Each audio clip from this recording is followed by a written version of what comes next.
Bueno, ya estoy grabando. Vamos a comenzar.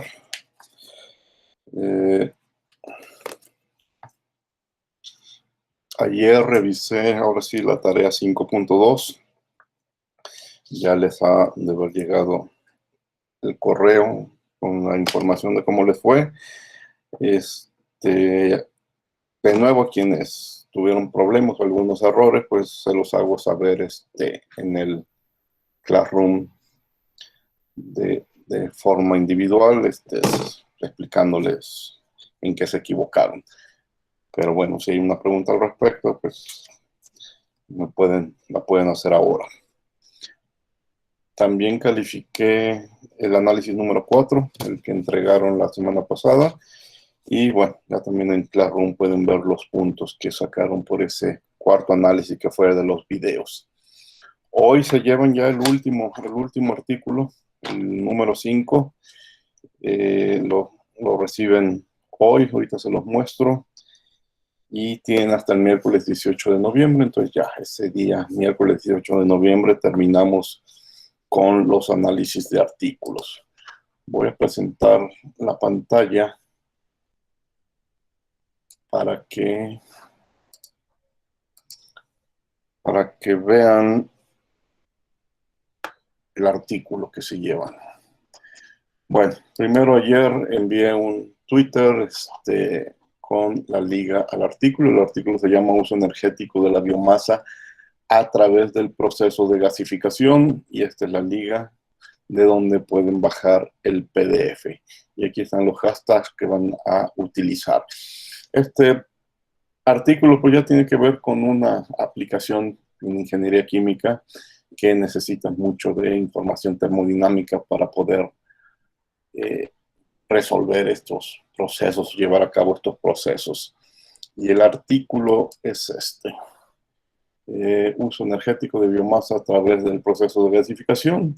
Es más que analizar un equipo en particular con algunas modificaciones que los autores le hayan hecho, no, es más bien una revisión bibliográfica de qué es lo que se tiene actualmente. Bueno, el artículo es 2017, no es nuevo, pero también sigue siendo válida la información, y entonces revisa diferentes opciones que tenemos para obtener energía por reacciones de combustión, pero a partir de biomasas.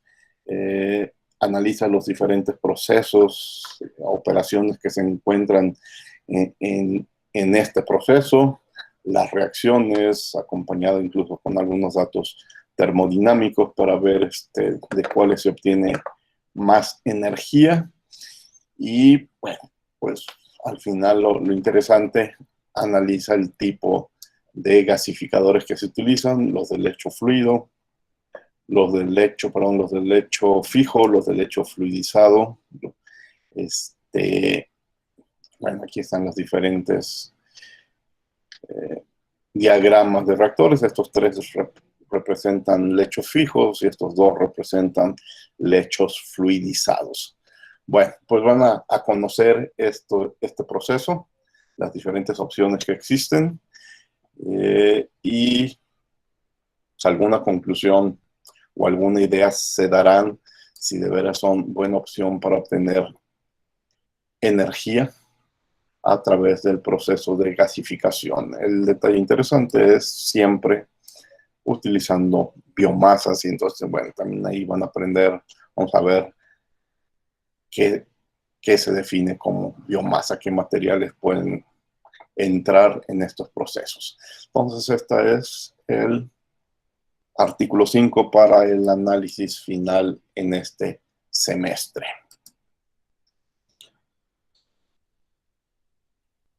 ¿Preguntas? Tarea, artículo.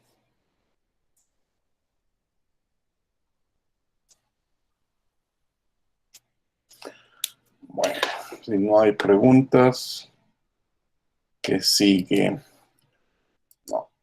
En Classroom ya añadí esta sección del primer examen parcial y subí lo que son detalles sobre cómo vamos a hacer el examen. No sé si ya lo revisaron, pero vamos a revisarlo ahora. Entonces el examen es el próximo viernes, 13 de noviembre, y entonces, un poco antes de la clase, un poco antes de las 9 de la mañana, bueno, más o menos 5 minutos respecto a las 9 de la mañana, van a estar recibiendo un correo electrónico con el examen. El correo electrónico lo voy a enviar a su correo institucional, al de alumnos, y que por favor revisen la bandeja principal o incluso la bandeja de correo spam, para que no pierdan el examen. Por favor, en cuanto lo reciban, manden rápido un mensaje en el chat de Google para confirmar que lo recibieron, y si no sé, ya son 9.5, 9.7, 9.8 y no han recibido el examen, también manden otro manden otro mensaje avisándome de la situación para revisar qué pasó con su correo electrónico. Entonces lo van a recibir por correo electrónico. A partir de ese momento tienen 2 horas para resolverlo, es decir, más o menos las 11 de la mañana. Después van a tener otros 15 minutos, si acaban antes, obviamente, pues ese tiempo no tienen que esperarse hasta las 11 de la mañana, pero bueno, otros 15 minutos para tomarle fotos y subirlos a esta página, a esta tarea de Classroom.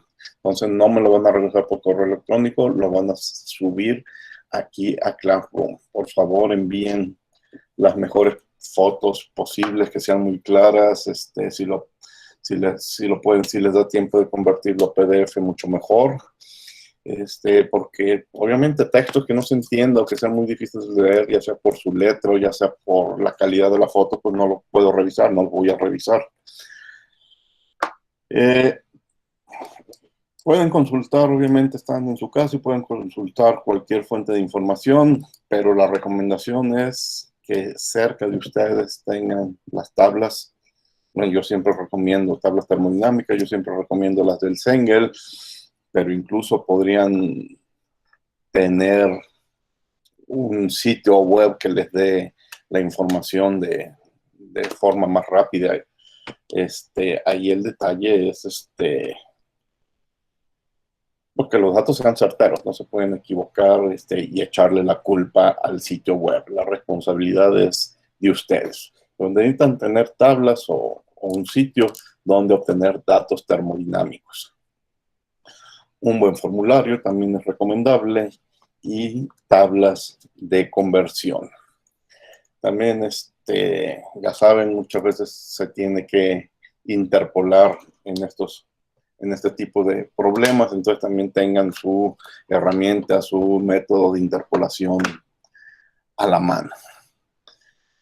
Y bueno, le toman fotos, me lo regresan, yo les puedo también a su vez confirmar que lo recibí y se acabó. ¿Alguna pregunta sobre lo que va a ser el examen?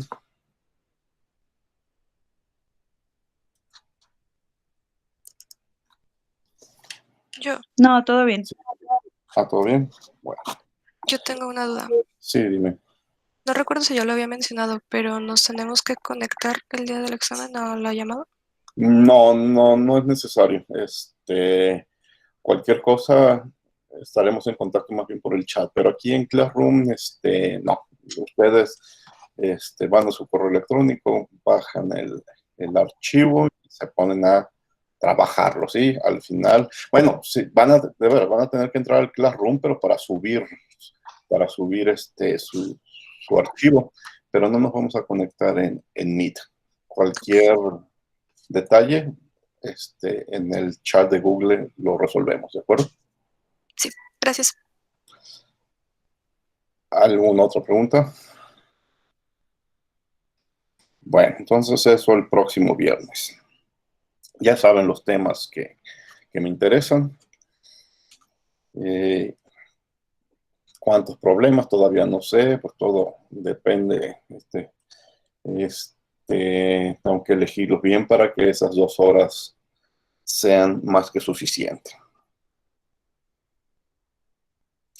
Bueno, todavía al final de la clase voy a platicar sobre los proyectos, lo que he visto, pero antes, pues vamos al tema del día. Y el tema del día son las ecuaciones de estado y pues también las fuerzas intermoleculares. ¿Por qué necesito estudiar ecuaciones de estado? Bueno, porque es la opción que me queda para hacerme de información sobre las relaciones, sobre todo presión, volumen y temperatura para sustancias puras, pero también en la clase de hoy empezaremos a platicar para mezclas de sustancias. Ustedes saben que por una sustancia pura nada más necesito conocer dos propiedades intensivas y el resto son independientes. Y entonces una función de presión, volumen, temperatura, pues es una ecuación homogénea, la cual yo puedo despejar para la presión si me conviene, o para el volumen, si lo hago para la presión, pues es porque tengo información de dos propiedades que podrían ser la temperatura y el volumen. Si despejo para el volumen específico, es que quizás tengo información, entonces porque tengo información de temperatura y presión. Entonces nos permiten calcular una propiedad desconocida a partir de otras dos que definen al estado. Eso en sustancias puras, pero más adelante, incluso el día de hoy, vamos a ver que este detalle de dos propiedades intensivas cambia y van a ser más las que hay que definir si estoy tratando con una mezcla de sustancias. Bueno, entonces, una ecuación de estado no es más que una ecuación de ajuste de datos experimentales, obviamente con una base física. Una ecuación de ajuste matemáticamente podría tener una base física o podría no tenerla. Bueno, la ecuación de estado es una ecuación de ajuste que sí tiene una base física, ¿sí?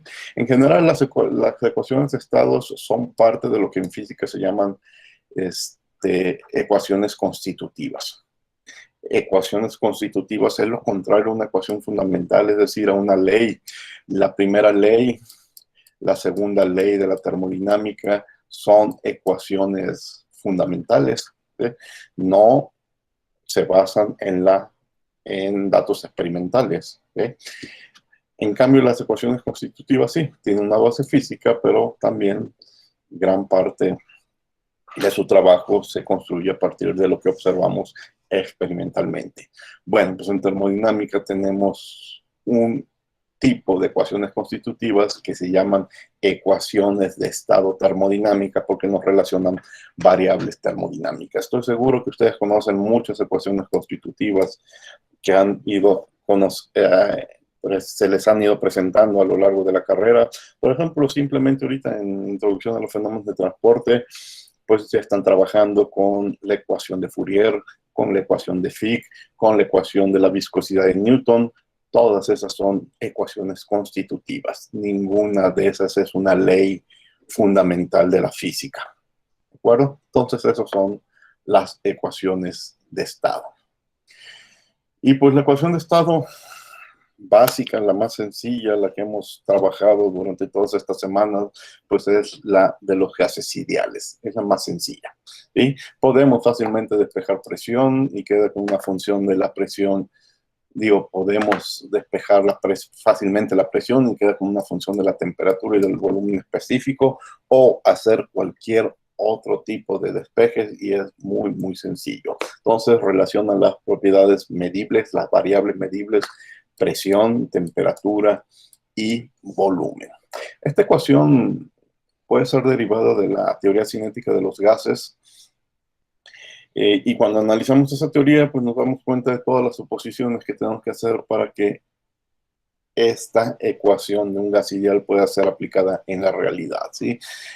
De simplificaciones desde suponer que los gases consisten de pequeñas partículas, pero que son rígidas, que son perfectamente esféricas y que ocupan un volumen despreciable, es decir, además hay que hacer la suposición matemática de que el volumen que ocupan estas partículas es cero y que no están sujetas a otras fuerzas de colisión o de atracción. Son muchas suposiciones las que validan esta ecuación de gases ideal y es por eso que su rango de aplicación es muy corto, es muy pequeño, ¿sí? Lo que sí, la idea es muy buena y nos sirve de referencia para el resto de las ecuaciones, y por eso este es nuestro modelo ideal. La palabra le queda perfecta. Entonces, en resumen, lo que había dicho, hay que suponer que las partículas no ocupan un volumen y que no están sujetas a fuerzas intermoleculares, excepto cuando colisionan con otras o con las paredes del recipiente. Pero, ¿qué sucede cuando colisionan con otras? Pues se comportan como dos bolas de billar, chocan y se repelen. No hay posibilidad de que se queden unidas, de que se queden pegadas. Con las paredes del recipiente sucede lo mismo. Entonces, la sencillez de la ecuación de los gases ideales es porque se ignoran las fuerzas intermoleculares. Aquí escribí: la ausencia de fuerzas intermoleculares hace que la energía interna sea independiente de la presión. Bueno, en la realidad no existe esta ausencia de fuerzas intermoleculares. Nosotros teóricamente suponemos que no influyen y desarrollamos la ecuación y resolvemos problemas, pero pues ya saben, esos problemas están muy limitados en cuestiones prácticas. Las fuerzas intermoleculares ahí están, las fuerzas intermoleculares importan. Matemáticamente, el ignorar las fuerzas intermoleculares hace que la energía interna del sistema sea independiente de la presión. Ustedes saben, todas estas semanas hemos estado diciendo, cuando calculamos para un gas ideal, que la energía interna y después que la entalpía del gas ideal es una función solamente de la temperatura. Es decir, solo estamos tomando en cuenta la energía cinética promedio de las moléculas, y cuando ignoramos las fuerzas intermoleculares estamos ignorando las fuerzas potenciales. Entonces, ¿cuándo funciona la ecuación de gases ideales? Pues cuando la presión tiende a cero. Y ese es el pequeño rango de aplicación que tiene una ecuación como la de los gases ideales.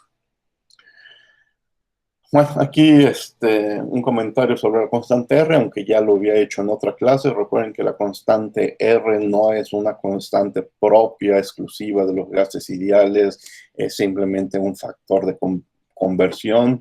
Ya lo habíamos platicado. Dentro de la constante R está la constante de Boltzmann y el número de Avogadro, es decir, la constante de Boltzmann es un factor de conversión entre energía y temperaturas, y como no vamos a resolver problemas por molécula, sino grandes cantidades de moléculas, pues nos conviene mejor resolver problemas por mol de moléculas, y entonces el número de Avogadro nos permite generalizar la constante de Boltzmann a cantidades enormes de partículas. Entonces, recuerden, constante de Boltzmann, simplemente un factor de proporcionalidad entre la temperatura y la energía. Un factor de conversión, en pocas palabras.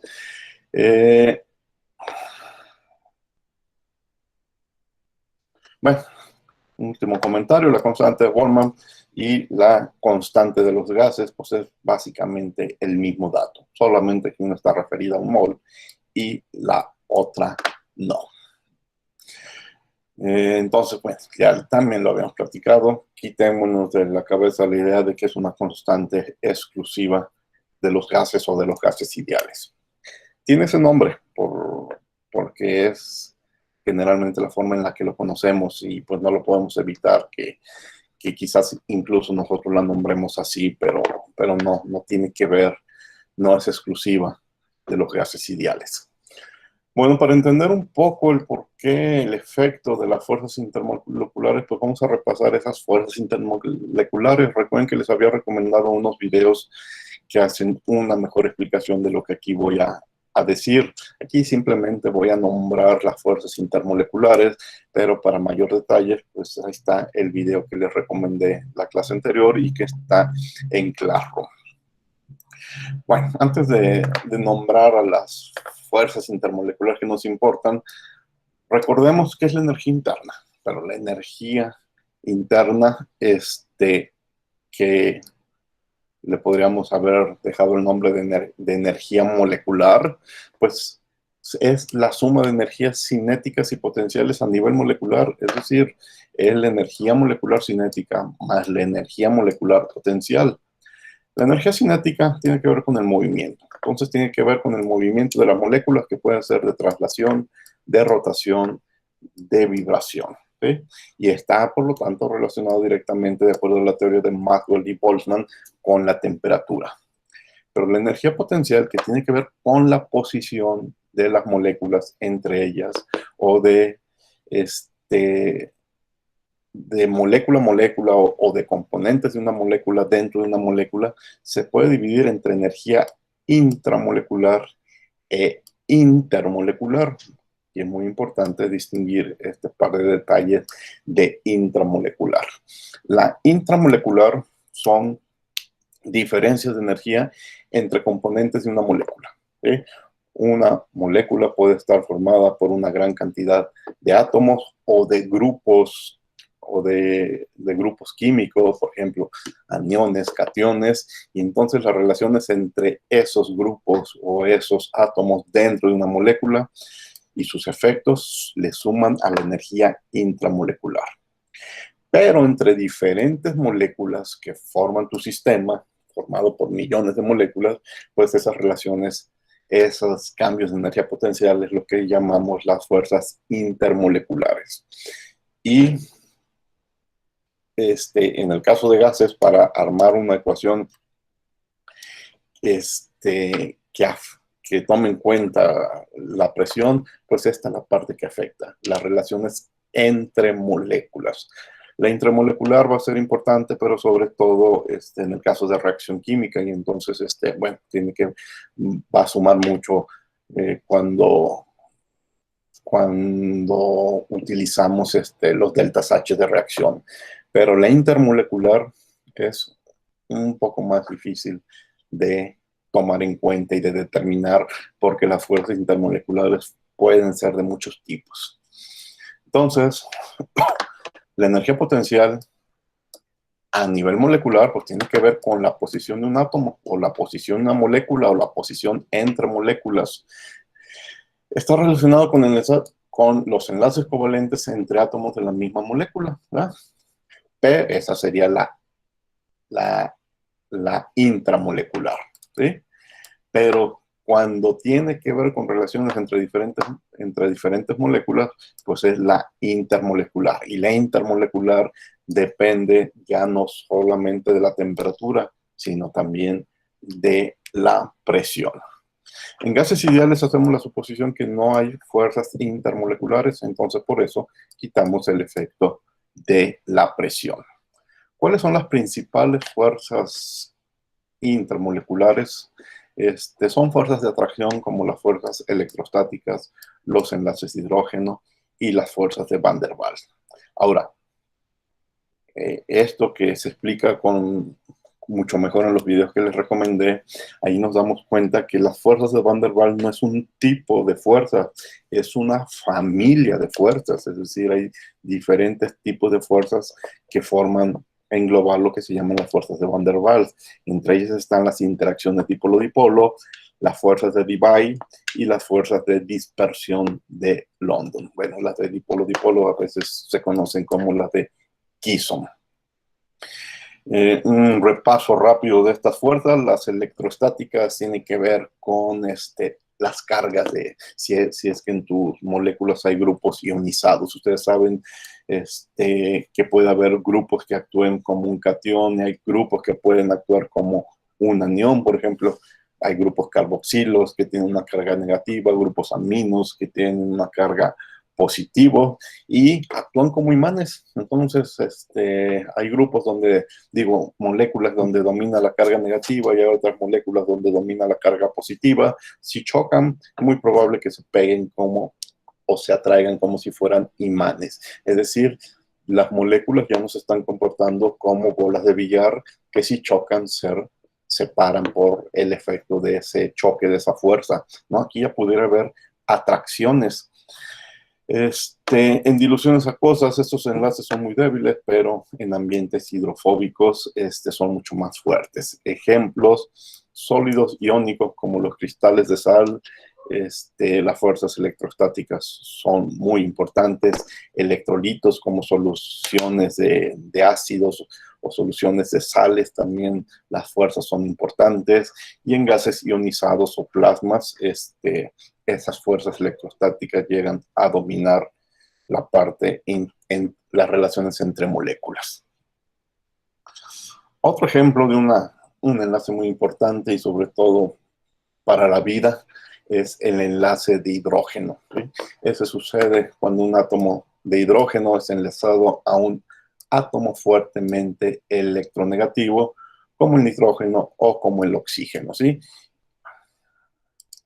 Y bueno, cuando hablaba de un enlace importante para la vida, pues es por el agua, ¿sí?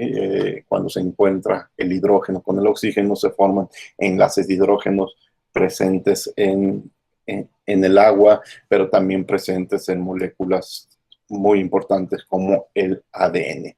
¿Qué es lo que sucede? El hidrógeno tiene una carga positiva parcial y entonces interactúa con otras sustancias que sean parcialmente electronegativos. Mientras mayor sea la diferencia de electronegatividad, pues más fuerte va a ser el enlace. Entonces, lo que les decía, se encuentra en toda la naturaleza, le da al agua propiedades particulares, que, bueno,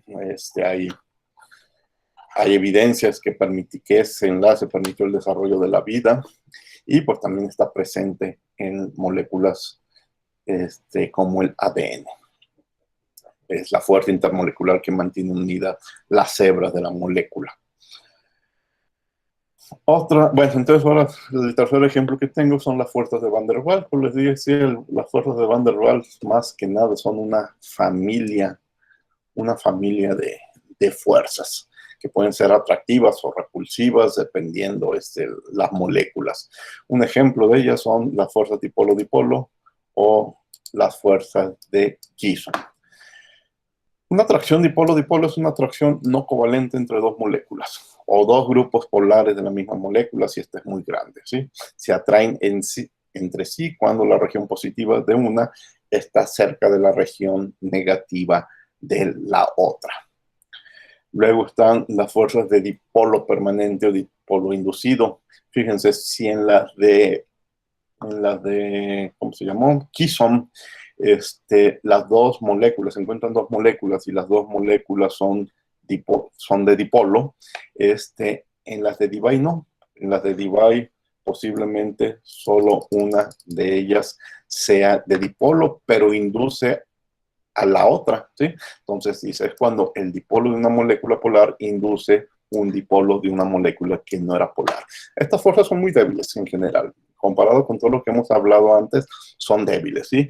Pero en algunos sistemas llega a ser la diferencia entre el por qué se comportan de esta forma o de otra forma, hablando mecánicamente o de sus relaciones PBT, ¿sí? Entonces es una unión de un dipolo con un dipolo inducido o provocado. De nuevo, los invito a ver el video porque da una explicación sencilla de este tema que es bastante complicado entrar en los detalles de cómo se induce o por qué se induce un dipolo. Pues ya tendríamos que entrar a cuestiones hasta de mecánica estadística. Unas fuerzas que son todavía más débiles son las fuerzas de dispersión de London, porque los dos dipolos son inducidos. Se dan las condiciones adecuadas, son muy débiles, pero se dan las condiciones adecuadas para que las dos sustancias formen un dipolo inducida.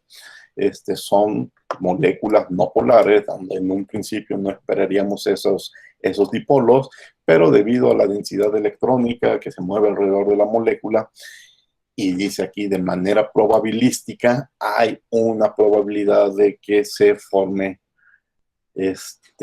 un dipolo, aunque sea muy débil, a veces aunque sea por poco tiempo. Tiene que ver con la forma en que esos electrones están distribuidos en esa nube apolar, ¿sí? Entonces, el multipolo interactúa con otros multipolos cercanos y va a inducir otras moléculas a formar el dipolo y va a haber atracción entre ellas.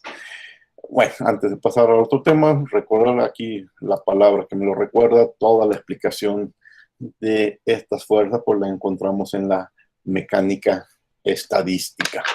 Y también cuando estudiamos termodinámica estadística, pues se ven más detalles de estas fuerzas que le van sumando a la energía interna del sistema. Bueno, la cosa es cómo llevar todas estas fuerzas de atracción y de repulsión a una ecuación de estado que las tome en cuenta.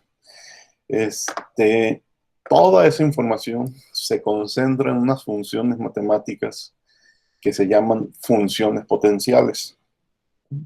Entonces, como la energía potencial depende de la posición entre las moléculas, las matemáticas lo que hacen es generar funciones potenciales que puedan explicar esas fuerzas de atracción y repulsión. Y al final lo que vamos a ver son gráficas en función de la separación de molecular que nos va a decir qué tan importante es esas fuerzas.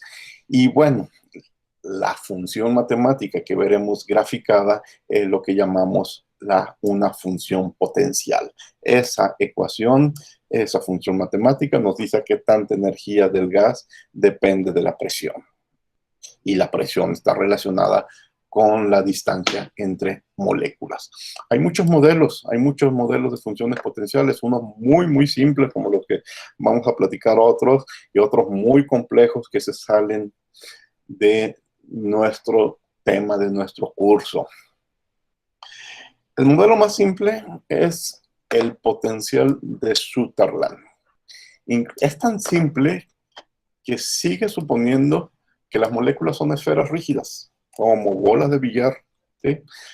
Este modelo considera que las moléculas son esferas rígidas de diámetro conocido y que actúan, como les digo, como si fueran bolas de billar. Entonces, el potencial entre un par de moléculas es cero hasta que dos moléculas de diámetro diferentes se tocan. Es decir, si no se tocan, como si tuviéramos gases ideales, el potencial es cero. Pero si se tocan, y esta es la gran diferencia, el potencial es infinito. Sí, matemáticamente tiende al infinito. Es una ecuación muy simple, pero extrema. Pero ya al incluir este renglón, ya está haciendo algo por tomar en cuenta las atracciones entre moléculas. Si nos quedamos con el primer renglón es lo que hacía la ecuación de gases ideales. ¿Sí? Pero ahora toma límites. Mientras estés lejos cero, si te acercas y me tocas, infinito. El resultado es muy malo. Muy malo. Es más, ninguna... bueno, sí, una ecuación de estado lo toma y lo utiliza, pero la ecuación de estado es mala. ¿Sí? Pero más que eso fue el primer intento, el primer esfuerzo de darnos cuenta que podemos hacer cálculos diferentes y que podemos tomar en cuenta los efectos de la energía potencial, los efectos de la presión en la energía potencial. ¿Y cuál es esa ecuación mala que lo toma en cuenta? Pues es una ecuación mala, pero famosa, Van der Waals. Van der Waals es una mala ecuación. Sí, es una mala ecuación. Ahorita vamos a verlo en números, pero de nuevo es un primer intento muy valioso para, para sustituir una que todavía era más mala, que todavía es más mala, que es la de los gases ideales.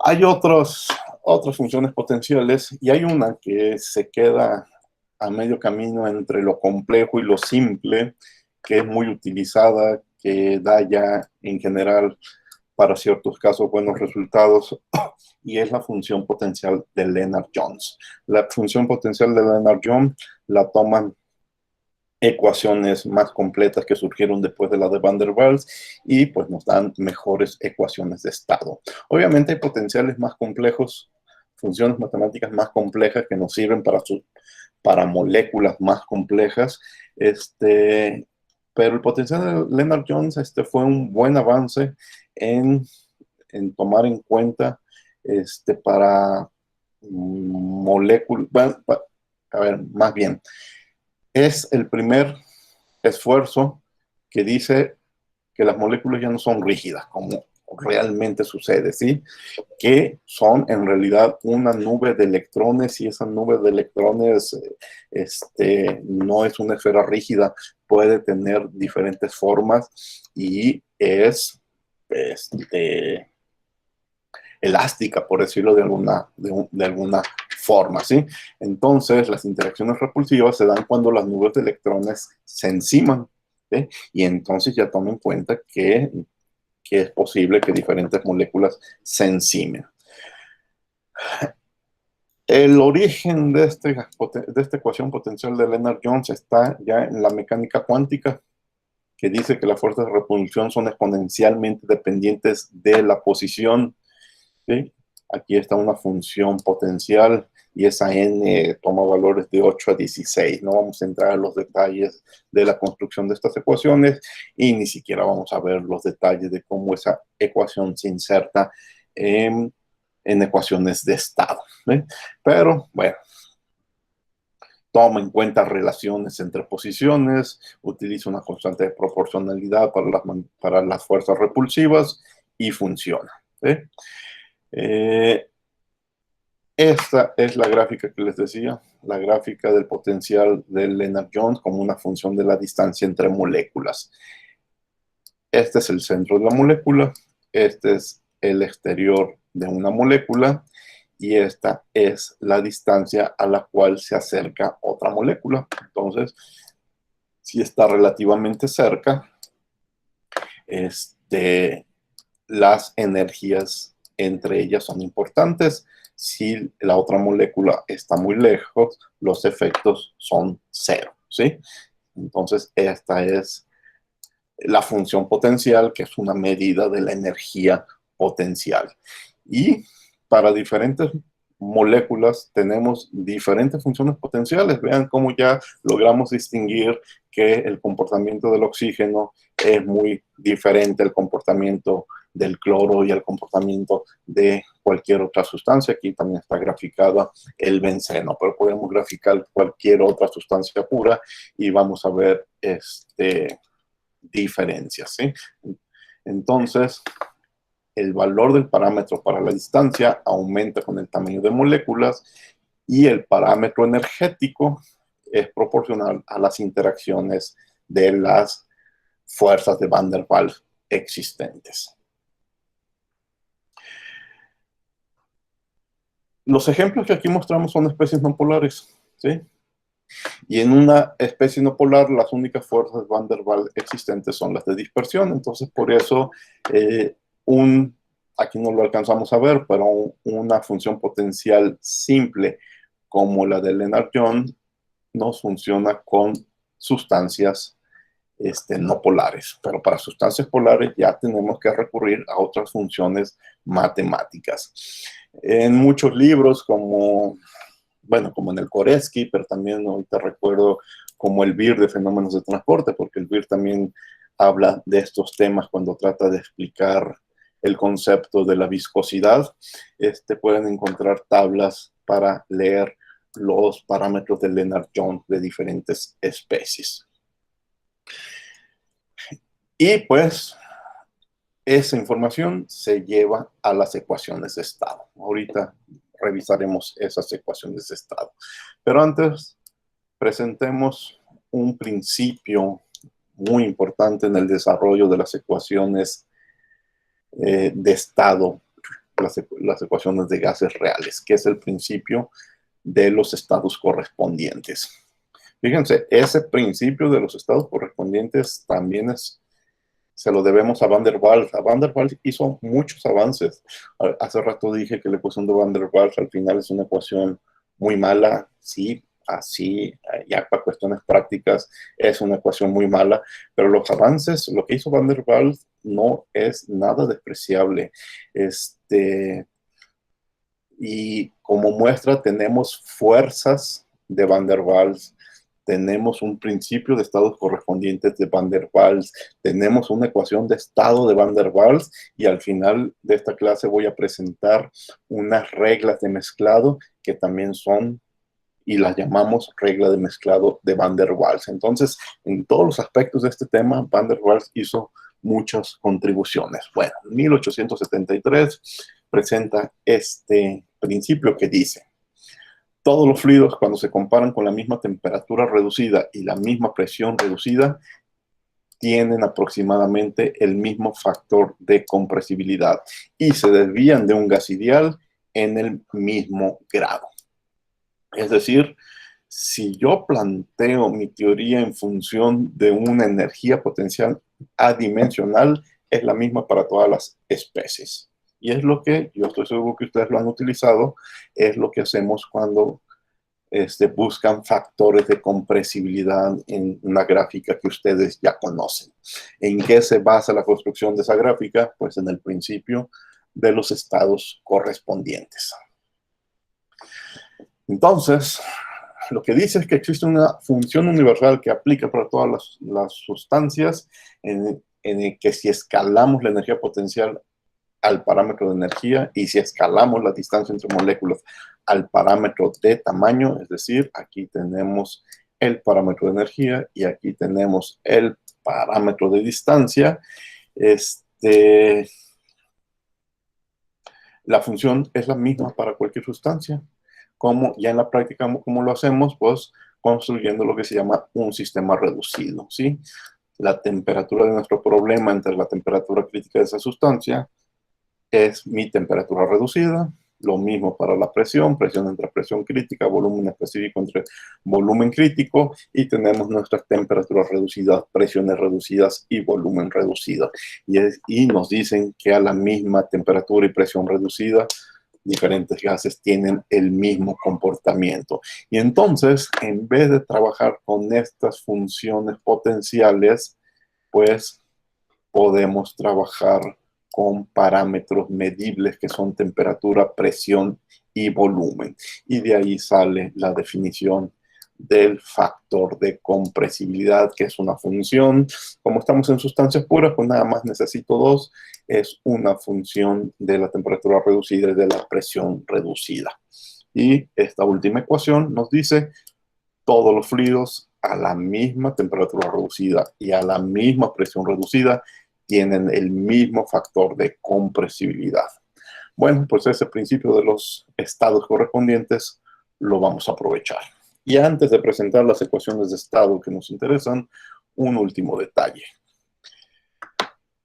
Y si las moléculas no son esféricas, ¿qué vamos a hacer? Una forma muy cómoda de tomar en cuenta que prácticamente todas las moléculas reales no son esféricas es el factor acéntrico, o por muchos libros conocidos como el factor de Pitzer. El factor acéntrico es un factor que nos dice, que nos da información de qué tanto se aleja nuestra molécula de ser una esfera. Si el factor acéntrico fuera de 1, nos está diciendo que nuestra molécula es esférica. Y si se aleja del 1, pues no nos dice la forma, pero nos dice cómo cómo geométricamente se aleja de esa esfera. Y aquí tenemos una forma muy cómoda de calcular ese factor acéntrico para diferentes sustancias con propiedades reducidas. Más adelante veremos que las tablas del Cengel ya incluyen columnas del factor acéntrico para diferentes sustancias. Un detalle, bueno, es la primera vez que lo voy a explicar, pero va a aparecer muchas veces, es en qué nos afecta que la molécula sea esférica o no sea esférica. Me regreso un poco. Este factor de compresibilidad no lo toma en cuenta, ¿sí? Este factor de compresibilidad no toma en cuenta la forma de la molécula. Y entonces hay errores cuando las moléculas se alejan de lo esférico, ¿sí? Los errores se vuelven importantes. Entonces, una propuesta es corregir ese error. ¿Y cómo lo vamos a corregir? Midiendo o más bien separando el factor Z en dos partes. Una parte que no depende de la forma de la molécula, y una corrección que junto con el factor excéntrico va a corregir la forma, ¿sí? Pero bueno, esto regresaremos más adelante para, en ejemplos, explicar cómo vamos a hacer esas correcciones. Luego regresamos a este tema de cómo es que Z lo separamos en dos partes y de dónde voy a leer la primera función y de dónde voy a leer la segunda función.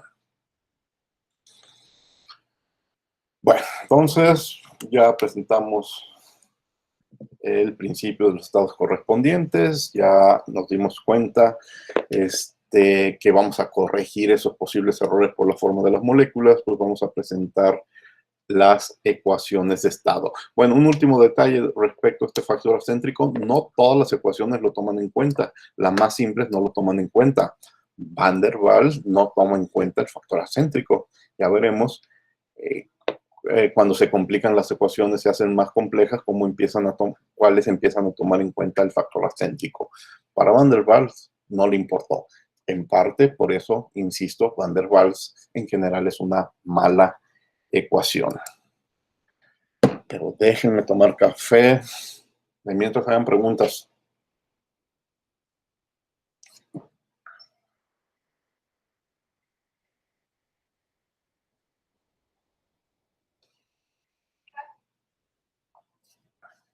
Nada, todo claro. Todo claro. Bueno, eso espero. Vamos. Regresemos a presentar ecuaciones de estado. Pero vamos a presentar la de Van der Waals. Les digo que es muy mala en principio porque usa el potencial de Sutherland, ni siquiera el de Lennard-Jones. Bueno, históricamente pues no podía haber presentado el de Lennard-Jones, que esa apareció después, ¿sí? Pero utiliza la función potencial de Sutherland para describir las interacciones moleculares. No vamos a ver el desarrollo, pero sí vamos a revisar algunos detalles. Ustedes saben, la ecuación de Van der Waals tiene dos partes. La primera, muy parecida a la ecuación de gases ideales, P es igual a RT sobre B. El único detalle es que hace una pequeña corrección aquí en el denominador, ¿sí? Introduce el parámetro B. ¿Qué está haciendo ahí? Las moléculas, vamos a leer este párrafo. Las moléculas tienen un diámetro, ¿sí? Sigma. Entonces, el centro de una molécula no puede estar cerca de otra por menos de esa distancia. Entonces, tenemos un volumen excluido entre dos moléculas que, haciendo un poco de geometría, nos podemos dar cuenta de que es 4/3 de pi por el diámetro al cubo. Si dividimos entre dos, porque estoy jugando con dos moléculas, y multiplicamos por el número de Avogadro para escalarlo a un mol de moléculas, tengo que ese volumen excluido molar es la B de Van der Waals. 2/3 de pi por el diámetro al cubo por el número de Avogadro. Eso es la B de Van der Waals. Es decir, es un parámetro geométrico que corrige el tamaño de influencia de dos moléculas cuando se acercan, y lo introducimos en la ecuación de gases ideales para modificar ese efecto espacial o geométrico. No, más bien le llamaría espacial. Pero si se fijan, esta primera parte nada tiene que ver todavía con fuerzas intermoleculares. En la segunda parte de Van der Waals es donde entra la función potencial de Sutherland y tomamos en cuenta las fuerzas, las relaciones entre moléculas, ¿sí? Esta parte, menos A sobre B al cuadrado, ¿sí? ¿Qué explicación hay para este término? Vamos a seguir leyendo. En ausencia de cargas eléctricas, las fuerzas de atracción pueden ser las de dispersión, las de dipolo-dipolo o las de inducción. Y la teoría nos dice que son dependientes del radio a la -6, pero el volumen es proporcional al cubo de la distancia, es decir, el volumen es proporcional a una distancia al cubo. Por lo tanto, esos términos, cuando los combinamos, un radio al cubo y un radio a la menos 6, son proporcionales a un volumen a la menos 2. Y de ahí que este volumen específico aparezca en el denominador como un volumen al cuadrado. Entonces, tomando en cuenta ambos efectos, aparece ese volumen al cuadrado. El parámetro A, lo que está en el numerador, puede ser relacionado con la función potencial de Sutherland, ¿sí? Obviamente hay un procedimiento que nos lleva a que queda que toda la información del potencial de Sutherland queda en esa A, en la A de Van der Waals. En la práctica, pues nosotros los tratamos como las constantes A y B de Van der Waals. Simplemente vamos a una tabla, las buscamos y se acabó. Pero dentro de esa A y B hay muchos intentos de explicar las relaciones entre moléculas, las fuerzas de atracción o repulsión. Explicaciones sencillas para moléculas sencillas, pero no son parámetros matemáticos sin significado físico. Al final, la ecuación de Van der Waals la podemos escribir como una ecuación cúbica, PV al cubo menos todo lo que ahí están viendo. Y si graficamos diferentes líneas para la ecuación de Van der Waals, pues en diferentes zonas podemos ver que se comporta como una función matemática cúbica. A ver, dejen quitar estas líneas que nomás estorban para darnos cuenta que aquí, encima, en el punto crítico, la ecuación de Van der Waals solo tiene una raíz real. Y vamos a aprovechar esa raíz real para hacernos de un par de ecuaciones que me permita calcular fácilmente la A y la B de Van der Waals. Por debajo del punto crítico, la ecuación de Van der Waals tiene 3 raíces reales, de las cuales solo 2 se pueden relacionar con el volumen molar, es decir, nada más puedes relacionar esta y esta, ¿sí? Ya sea en estado líquido o en estado vapor, pero estas medidas generalmente son muy malas. Entonces, podemos usar el principio de estados correspondientes para determinar la A y la B. Es lo que les mostré aquí, ¿sí? En este punto, la derivada de la presión respecto al volumen en el punto crítico es igual a la segunda derivada respecto al volumen en esta cima y es igual a 0. Entonces, vamos a aprovechar este par de ceros para obtener unas ecuaciones para A y para B. Miren, aquí está el procedimiento. Ahorita me lo voy a brincar. En la próxima clase en que veamos ejemplos de este tema, voy a desarrollar en detalle este procedimiento. Hacemos lo que estas ecuaciones dicen. Ahorita me lo brinco y llegamos a un par de ecuaciones que me permiten calcular la A de Van der Waals y la B de Van der Waals en función del punto crítico de la sustancia. Entonces yo ya no necesito tablas de A y de B. Yo lo que necesito mejor son datos de temperatura crítica y presión crítica. Miren, muchos libros, sobre todo los de fisicoquímica, sí tienen tablas de la A y la B de Van der Waals. Pero es un riesgo porque hay que fijarnos en qué unidades están. Y aquí hay un R al cuadrado y una temperatura al cuadrado y una presión. Entonces, ahorita déjenme ver si no tengo ejemplos de las unidades, pero quedan con unidades complicadas, hasta habíamos visto de metros a la sexta. Entonces, hacer conversiones es muy latoso, ¿sí? Mejor tú sustituye la temperatura crítica y la presión crítica con las unidades que te convengan, y ya va a quedar la A en las unidades que te convienen, ¿sí?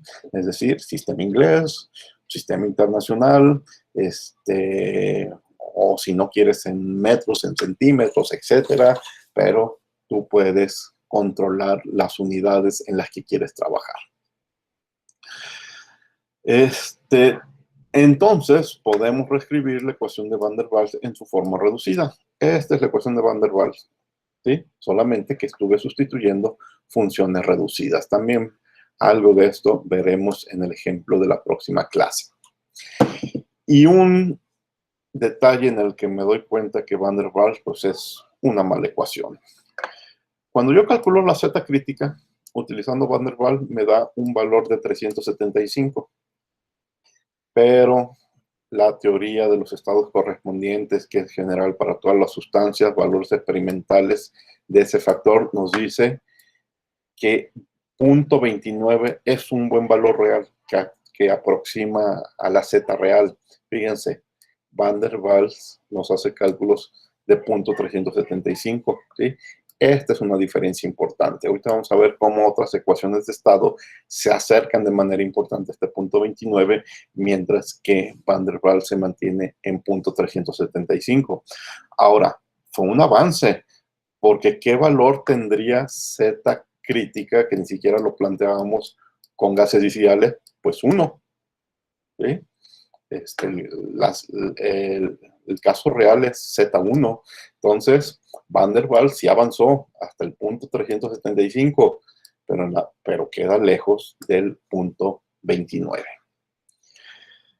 Bueno, hay otras opciones y todas las opciones que ahorita voy a platicar caen dentro de una familia de ecuaciones de estado que son las ecuaciones cúbicas, porque muchas personas tomaron de referencia las ideas de Van der Waals y crearon otras ecuaciones y también fueron otras ecuaciones cúbicas, ¿sí? Es decir, ¿qué hicieron muchos autores?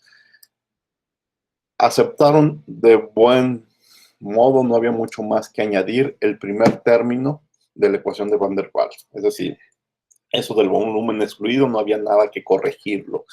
Pero se pusieron a trabajar con lo que dicen, con el término de que tiene que ver con las fuerzas atractivas, con el segundo término. Y aquí sí hicieron muchas modificaciones, porque ahí Van der Waals se queda corto. Y entonces es de donde se desarrolla una gran cantidad de ecuaciones de estado.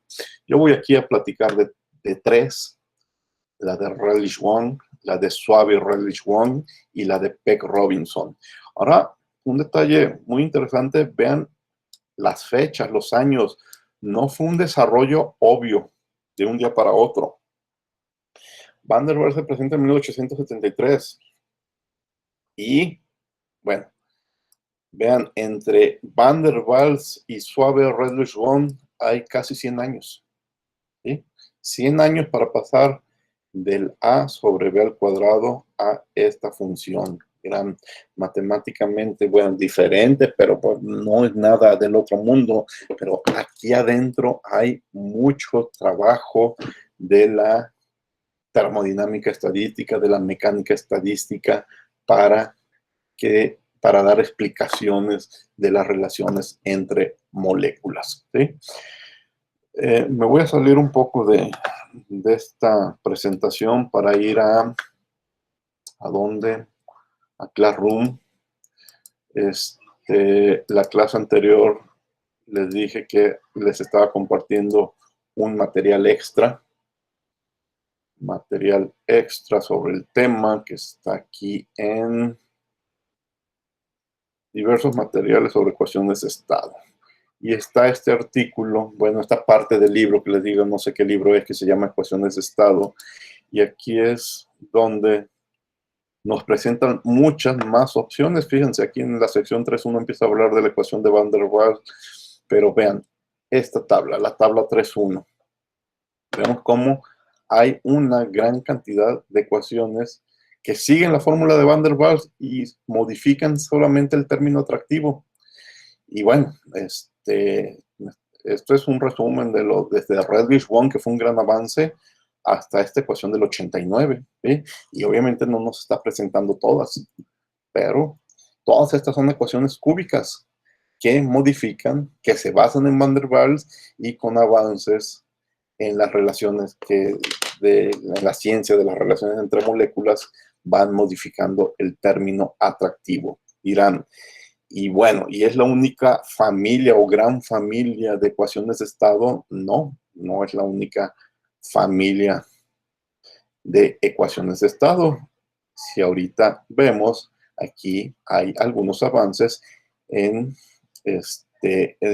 modificar el término repulsivo, es decir, el primer término, así le llaman el repulsivo y el atractivo. El repulsivo porque tiene que ver con cuestiones geométricas, pero también hay quienes dicen, ¿saben qué? Esa parte también se puede mejorar. Ninguno de estos nombres les aseguro que es conocido por nosotros, ¿sí? Ya cuando vamos a estos artículos y vemos las letras chiquitas, vemos para qué sistema se acostumbra utilizar. Y dirán, bueno, ese es el segundo. Vean las diferencias. Mientras Van der Waals se va por este camino, dicen, todas estas ecuaciones se van por este otro camino y hay sistemas que caen por este otro camino. Habrá que ver cuáles son. Luego hay ecuaciones que modifican ambos términos, el atractivo y el repulsivo. Aquí podemos leer al respecto. Pero, fuera de eso, hay ecuaciones que ya hacen un lado a Van der Waals y se van por otros caminos teóricos, ¿sí? Son ecuaciones de estado para cadenas de moléculas, ¿sí? Para cadenas ya de miles de moléculas, cadenas poliméricas, pues Van der Waals ahí ya no tiene nada que estar haciendo, y pues ya surgen otras teorías, pero también ya todo esto se sale de nuestros temas. Por cierto, quizás ahorita tenemos la idea de que estoy tratando el tema de gases reales, pero al final una ecuación constitutiva en general se plantea para cualquier sustancia. Que las más simples solamente nos sirvan para gases, ese es otro asunto, pero una ecuación de estado en principio se plantea general. Bueno, regresamos a nuestra PDF. Este es Redlich-Kwong. Redlich-Kwong ya es una muy buena opción, no es tan complicada, da mucho mejores valores. Aquí está cómo podemos calcular sus A y sus B, que un error clásico es querer utilizar la misma A y B de Van der Waals. No, tiene su propio parámetro A, su propio parámetro B, y tenemos que calcularlo. Aquí está su forma reducida, y la Z crítica que tenía que acercarse a punto 29, pues ya se acerca a punto 33. Ya tiene en general mucho menos errores que la de Van der Waals. Peck Robinson de 1976. Peck Robinson, deja hacer énfasis en este detalle, es la primera de las ecuaciones cúbicas que estamos viendo que incorpora el factor acéntrico. Y vean, se acerca al punto 29. De manera ya importante respecto a las ecuaciones anteriores. Aquí tenemos la ecuación para calcular su A, su B, pero hay un tercer parámetro que es el parámetro alfa, y el parámetro alfa a su vez depende del parámetro kappa, y el parámetro kappa es el que involucra el factor acéntrico. Entonces ya aquí empezamos a hacer más trabajo matemático para determinar propiedades PBT. Esta es la más complicada de la que vamos a platicar de ecuaciones cúbicas, porque las encontramos mucho en la literatura. Hay muchos libros, simplemente el Koreski habla mucho de Peck Robinson y de Redlich-Kwong. Me brinqué la de Schwab, Redlich-Kwong, pero bueno, los avances, las famosas son Van der Waals, Redlich-Kwong y Peck Robinson. ¿Qué otra opción tenemos? O sea, tenemos otra opción, pues es trabajar con lo que se llama la ecuación virial de estado. Ya vimos una ecuación para el factor de compresibilidad. Pues ya con el desarrollo del tema de la ciencia, gracias a la mecánica estadística, pudimos desarrollar, o se pudo desarrollar más bien, unas series para explicar el factor de compresibilidad. La serie la pudo haber desarrollado cualquier matemático, pero ¿por qué hablo de mecánica estadística? Porque la mecánica estadística te dice qué efecto físico tiene B, C y D y cualquier otro término que tú quieras incluir en la serie, ¿sí? B, C, D, E, F son llamados coeficientes viriales y los llamamos como B es el segundo coeficiente virial, C es el tercero, D es el cuarto. Si se fijan, no existe el primer coeficiente virial. El primer coeficiente virial tendrá que ir acomodado aquí, pero como ahí es la unidad y no necesitamos de ningún coeficiente, pues iniciamos con B, el segundo coeficiente virial, ¿sí? Yo puedo escribir mi ecuación virial en función de volumen o en función de presión, ¿sí? Y si le escribo a función de presión, pues aparece también una B, una C y una D, pero esta B es diferente a la B de cuando le escribí en función del volumen. Entonces acostumbramos a escribir B o B'. Ambos son segundo coeficiente virial. ¿Hay una relación entre los coeficientes viriales? Sí, sí la hay, y es muy sencilla. Si comparamos, pues entonces B' es B sobre RT y C' es C menos B al cuadrado sobre RT al cuadrado, y así le podríamos seguir.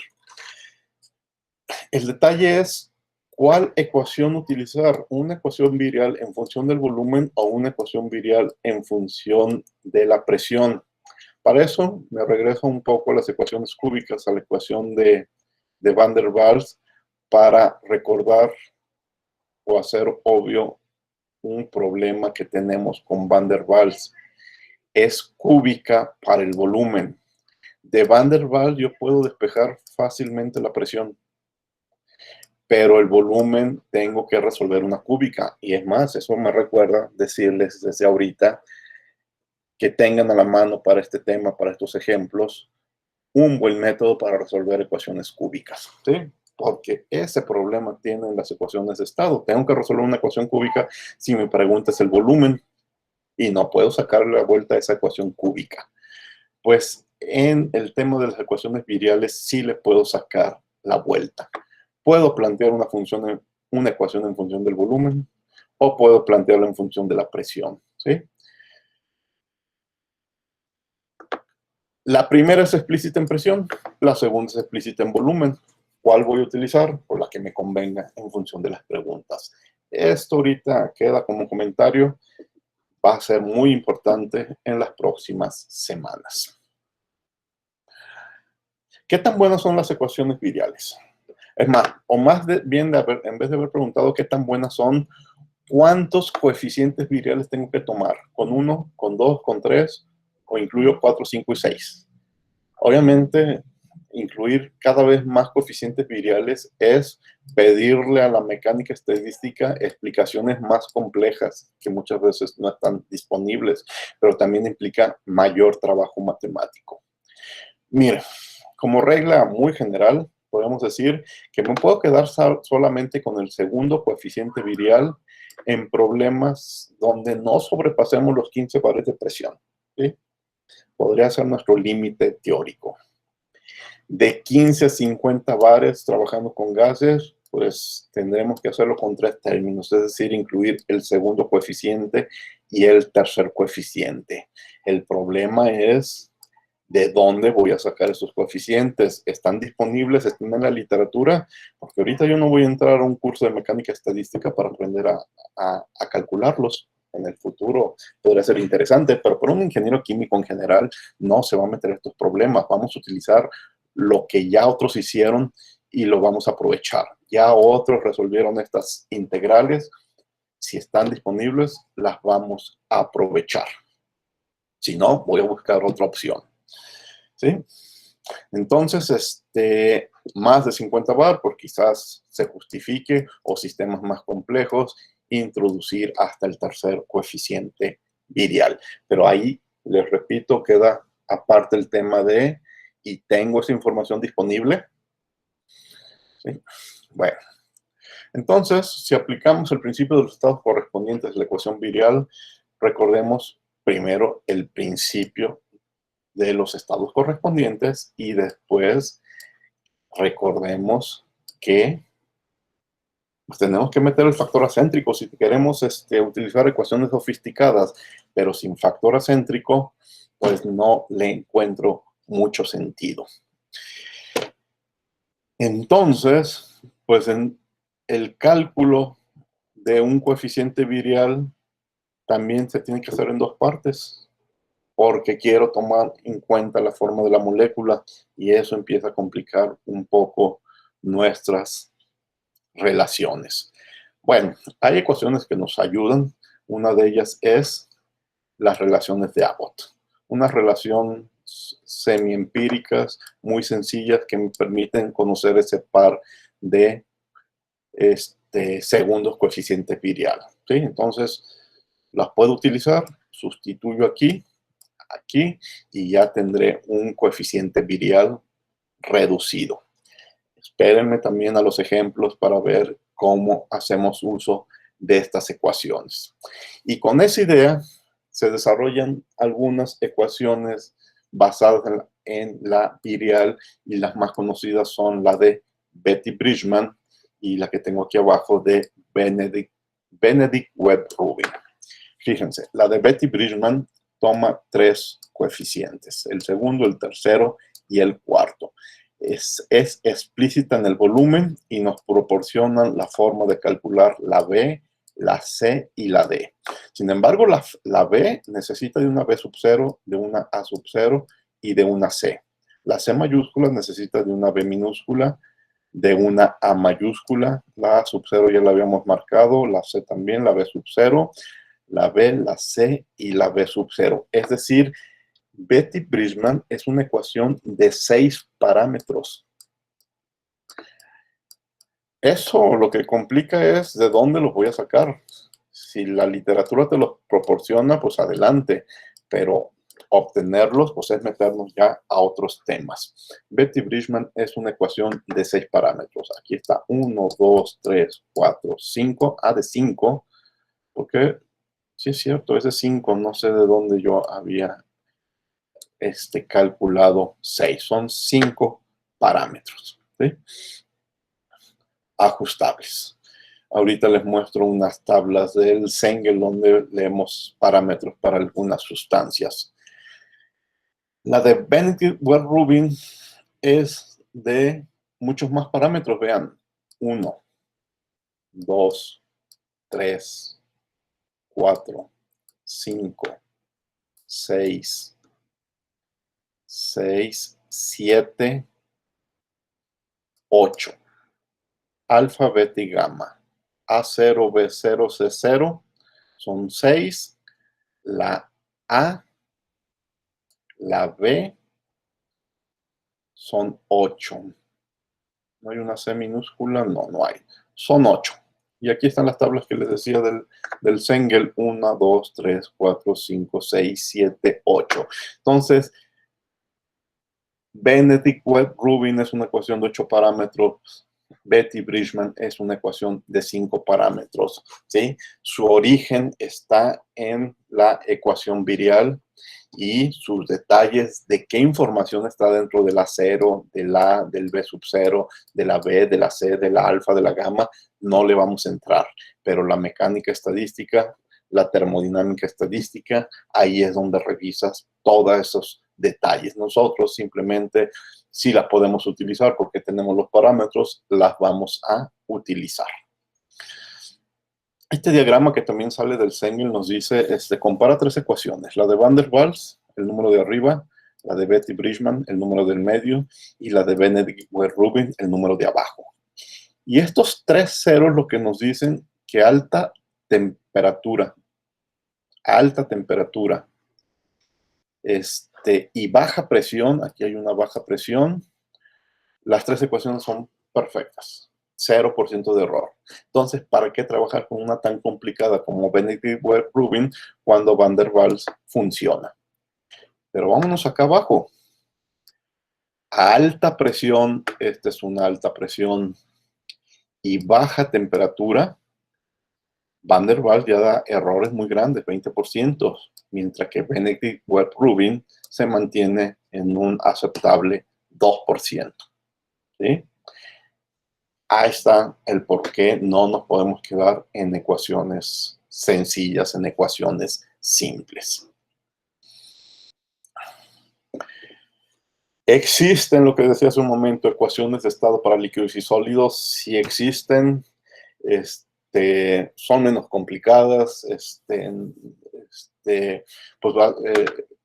los coeficientes de expansión térmica y los coeficientes de compresibilidad isotérmica nos funcionan de manera relativamente sencilla para sólidos, porque no son tan complicadas por una frase que no sabemos de memoria, que nos dice mucho. los líquidos y los sólidos son materiales prácticamente incompresibles. Y el que sean prácticamente incompresibles simplifica mucho las relaciones entre temperatura, presión y volumen. Sin embargo, sí hay efectos, pero los podemos medir con nuestros factores de compresibilidad. Aquí tengo factores de compresibilidad isotérmica y de expansión térmica para algunos líquidos y para algunos sólidos. Algunas de las ecuaciones que hemos visto, como la de Benedict-Webb-Rubin, dan buenos resultados para algunos líquidos como hidrocarburos, y hay otras ecuaciones que han sido desarrolladas específicamente para líquidos. Una que les recomiendo es la ecuación de Racket, que permite calcular el volumen específico de un líquido saturado si yo conozco sus punto crítico. ¿Sí? Ese volumen específico que yo iba a tabla para el agua en saturación, lo puedo calcular con esta ecuación y da resultados aceptablemente buenos si estoy con líquidos saturados. ¿Sí?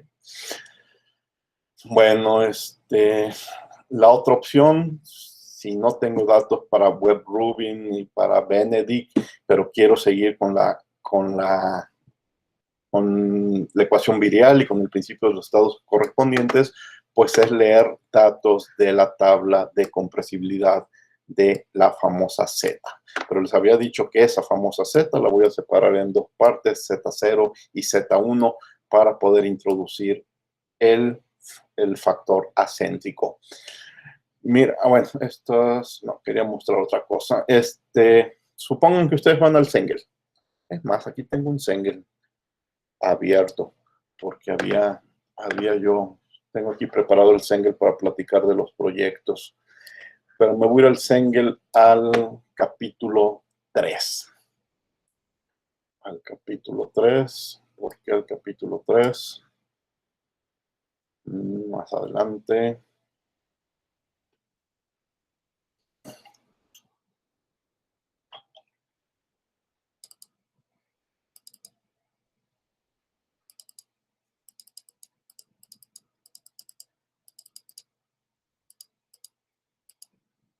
Aquí.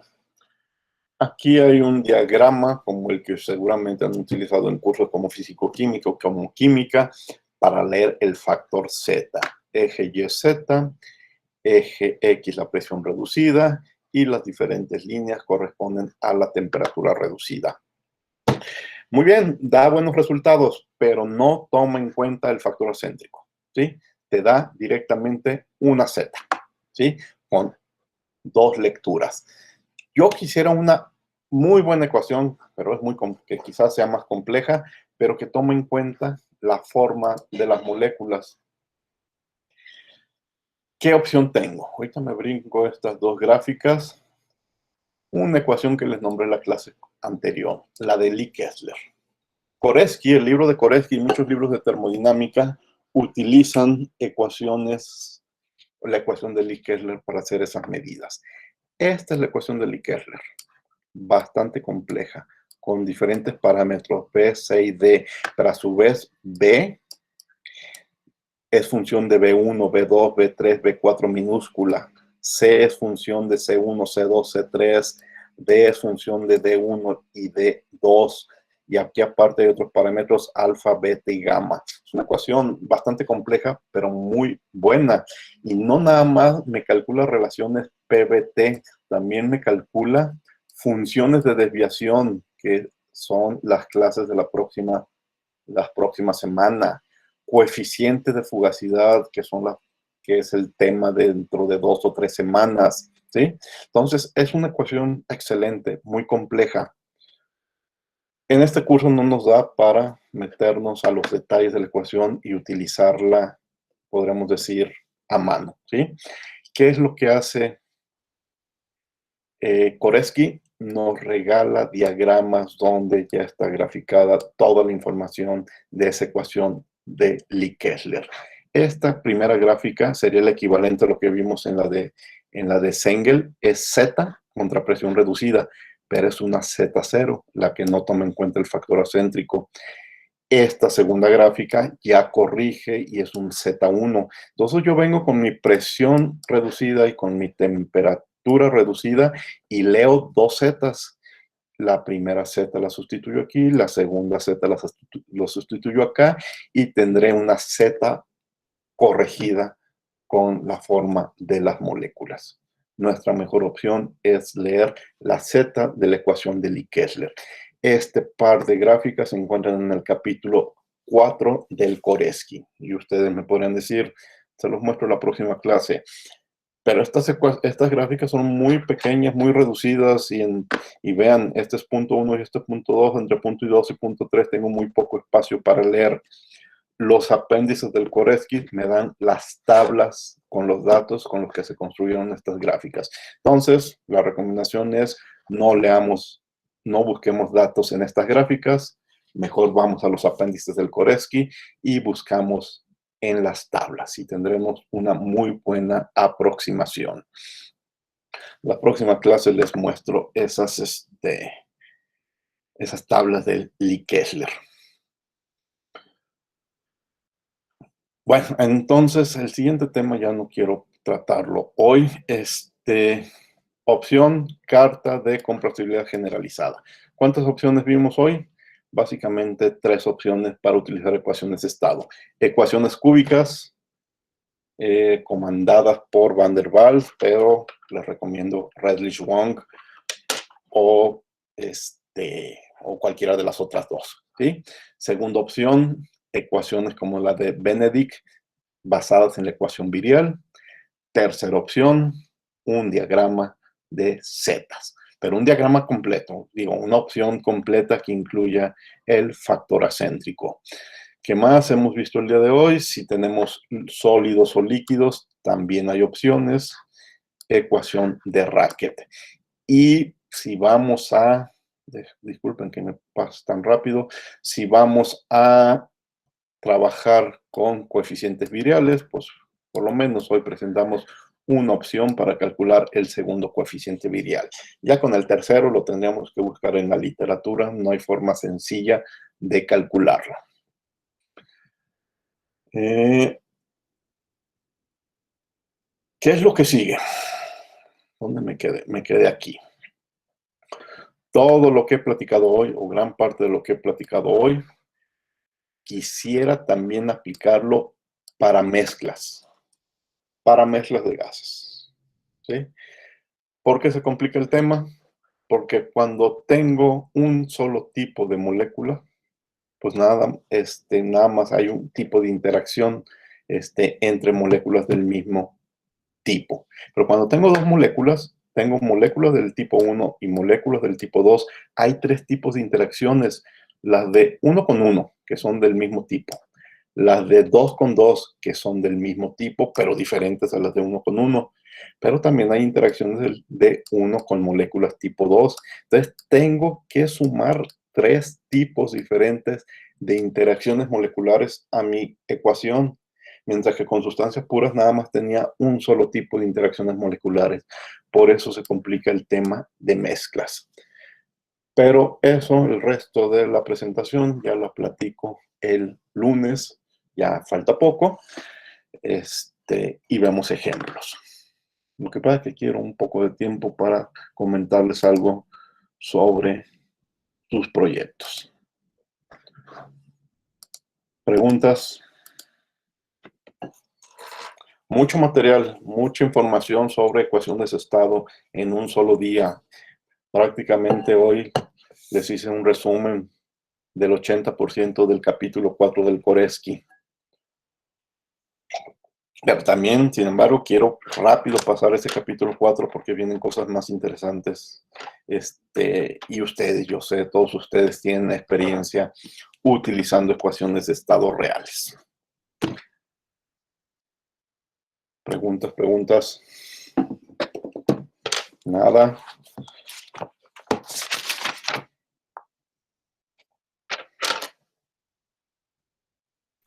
¿Este material que nos presentó está en Classroom? Esta presentación, sí, está en Classroom. En Classroom está... ¿dónde está Classroom? No estoy presentando, ¿eh? Pero bueno, ahorita... no, sí estoy presentando. ¿Dónde está Classroom? Aquí. Aquí está capítulo 4, está el capítulo del Koreski, ¿sí? Y aquí hasta abajo dice presentación en clase, está el PDF que estoy platicando, que está basado en el capítulo 4 del Koreski. Entonces ahí tienen toda la información. Bien. Gracias. Proyectos, a ver, fui a Drive y estuve viendo qué información tenían. La mayoría de ustedes ya subieron, están trabajando allí, compartiendo información, dividiéndose el trabajo, lo voy a tomar en cuenta. Hay equipos que están en blancos, energía, Joule, cero absoluto, y hay equipos que están desarrollando, que están distribuyéndose muy bien el trabajo, de manera muy organizado. Quiero hacer énfasis en equipo Fuego, el equipo Fahrenheit, el equipo de los termojinetes. Revisé todo su material y pues es muy interesante la distribución del trabajo que están haciendo y los avances que están teniendo. El resto de los equipos pues han subido información, Ideal, Momentum, Carnot, Gang, pero sí quiero destacar lo que están haciendo Fuego, Fahrenheit y termojinetes.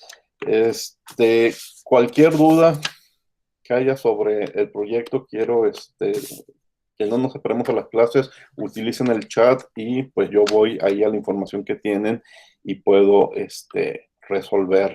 ayudarles a resolver las dudas. Ya solamente hoy quería comentarles de lo que me preguntaron, termojinetes y ¿quién me fue? ¿Quiénes hablaron en la clase anterior? Termojinetes e Ideal, ¿verdad? Sí. Sí. Tenían una duda similar y me hacían preguntas sobre el problema 15, el ejemplo 15.8 del Sengel. Me preguntaban en qué base iban a resolver. Miren, ya revisé el problema que les tocó y sí les recomiendo que sus resultados los generalicen. Les había dicho en la clase anterior por kilo de combustible, aunque pensándolo quizás convenga más por mol, no tanto por kilo, por el tipo de datos que están manejando.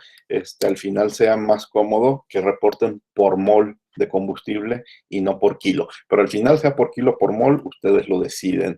El flujo másico no lo especifica. Pues pueden empezar suponiendo, trabajando para ver si funciona con 1 kilogramo por segundo, pero la recomendación es que al final uno pueda incluir el flujo másico y la solución sea para cualquier flujo másico, pero el resultado porque sea por mol de combustible. Y quiero, por eso abrí el Sengel, tenía preparado aquí el Sengel, dejen ver qué le hice. Sengel, ¿dónde estás?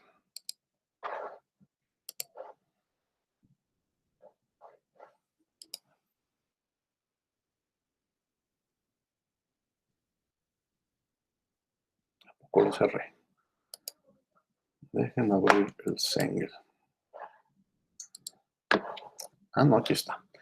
Bien, me voy a ir hasta el capítulo 15. Muchos de ustedes tienen problemas del capítulo 15. Los que me han hecho preguntas son del capítulo 15. Y me voy al ejemplo 15.8.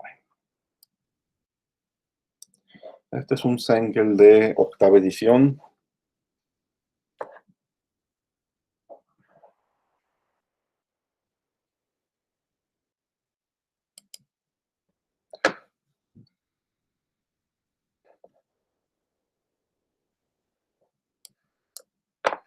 Bueno, esto está trabado.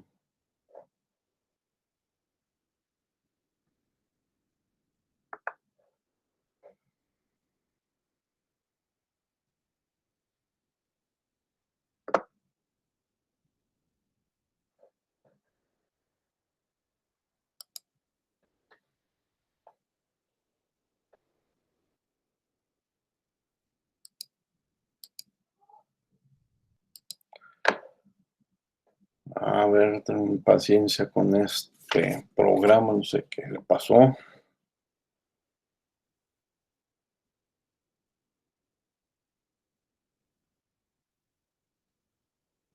15.5, no, ya ahí va. Bueno, esta sección es importante. Muchos tienen problemas de temperatura de flama adiabática y en la sección 15.15 del Sengel lo explica. Y aquí hay un ejemplo que resuelve un problema de temperatura de flama adiabática. Vean con mucho detalle este procedimiento de prueba y error que empieza a partir de esta ecuación. Es decir, los gases de combustión son CO2, son agua y son nitrógeno, ¿sí? Pero yo no sé la temperatura. Entonces, lo que sé es que la reacción genera esta cantidad de energía, 5.646.000, pero no sé con cuánto contribuye el CO2, no sé con cuánto contribuye el agua y no sé con cuánto contribuye el nitrógeno. Dirán, esta no es entalpía, pues vete a tabla de entalpías y se acabó. Lo que pasa es que no sé cuál es la temperatura. Yo sé la cantidad de calor que absorben todos esos gases, pero no sé la temperatura. Y como no sé la temperatura, no puedo poner aquí números. Y la pregunta es la temperatura. Entonces, este párrafo que estoy marcando lo que explica es un procedimiento de prueba y error para determinar la temperatura. Es decir, voy a suponer una temperatura, aquí por ejemplo lo hacen con 2650 y voy a hacer una búsqueda rápida de las entalpías en 2650 y voy a ver si el resultado se acerca a los 5 millones o se pasa. Y es prueba y error. Dirán, ¿y cómo hacer esto en el Excel, la prueba y error? Yo entiendo que sería muy complicado dejarle a la tabla que haga el procedimiento de prueba y error y el usuario le tiene que ayudar. Entonces ustedes en esa parte, si la tienen que incluir, deben de dejar de hacer todas las indicaciones para que el usuario juegue con temperaturas y quizás subirle las tablas de los gases como gas ideal a la página para que esté leyendo y esté tecleando. Entonces, o sea, decirle, a ver, busca rápido este par de temperaturas, esas 3 temperaturas a 1800 grados Kelvin. El valor se acerca o se aleja y entonces estar jugando, pero el usuario tendría que estar tecleando toda esa información, ¿sí? No es lo ideal en un programa de cómputo, pero yo entiendo que programarlo sería muy complicado. Entonces, esa parte manual, traten de la forma más simple posible que se haga en la tabla. ¿Sí me entendieron? Sí. Profe, tenía Sí. otra pregunta Sí. acerca de eso que menciona de que o sea, del que esté jugando con el programa, Ujú. pueda añadir más información. Por ejemplo, el delta, perdón, el delta H de formación pues del combustible variaría dependiendo de la N o M que le incluyamos al combustible, pues, o sea, depende de qué tipo de combustible sea. Entonces, podemos ponerle que también esa información la pueda agregar él. Sí, sí, sí, sí. No se metan en broncas extras de programación. Todo lo que sea una decisión del usuario, déjenle las tablas. Quizás en otra, ya ven que pueden abrir diferentes hojas en la misma tabla. En otras hojas, déjenle las tablas para que de ahí la elige el usuario. Sí, porque yo entiendo que hacer todo automático llevaría mucho, mucho más tiempo y ya no sería un problema de termodinámica, sino sería un problema de programación, ¿sí? Tener que leer datos de bases de datos, sí, perdón. Y entonces perderían mucho tiempo en eso. Dejen todo eso manual, ¿sí?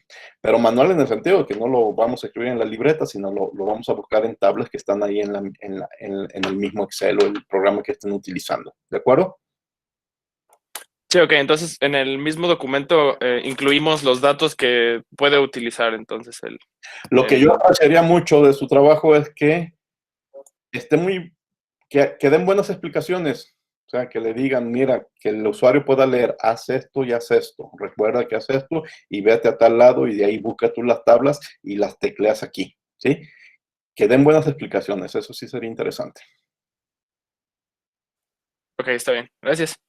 Bueno, ¿alguna otra pregunta respecto a proyectos?